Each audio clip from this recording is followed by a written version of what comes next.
اپنی کہانی کو اسٹارٹ کرتے ہیں۔ ارے کچھ نہیں ہوتا، بس تھوڑی دیر کی بات ہے، مل لیں گے، کھانا کھائیں گے اور واپسی ہو جائے گی۔ دیکھو تم سے محبت کرتا ہوں، تبھی تو ساتھ رہ کر سمجھانا چاہ رہا ہوں۔ ایک تو تم بس ضدی بہت ہو اور ڈرپوک بھی ہو۔ فرحان کی کئی بار کی کوشش بھی ماریہ کو محبت کے عالمی دن کے موقع پر ملنے کے لیے تیار نہیں کر سکی تھی۔ ماریہ دل ہی دل میں ملنے کے لیے تیار ہو چکی تھی۔ اگلے دن صبح ایک اخبار کے صفحے پر شیر سرخی میں خبر دیکھ کر وہ حیران سی رہ گئی تھی۔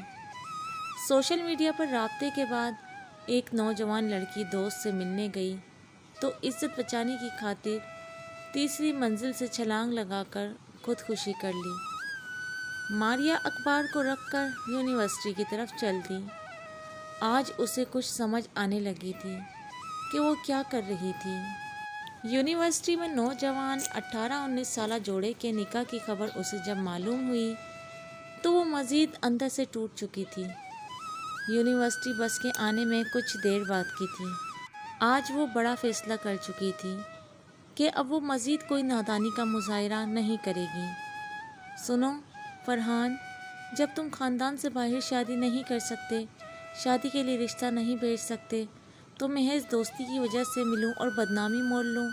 خبردار آج کے بعد مجھ سے رابطہ نہ رکھنا۔ یار یہ لڑکی تو بہت چالاک ہے، میں تو نادان سمجھتا تھا، فرحان نے اپنے دوست سے کہا اور پھر سے سوشل میڈیا پر کسی اور کو جال میں الجھنے کے لیے مصروف ہو گیا۔ آخر ویلنٹائن ڈے پر کچھ کرنا بھی تو تھا۔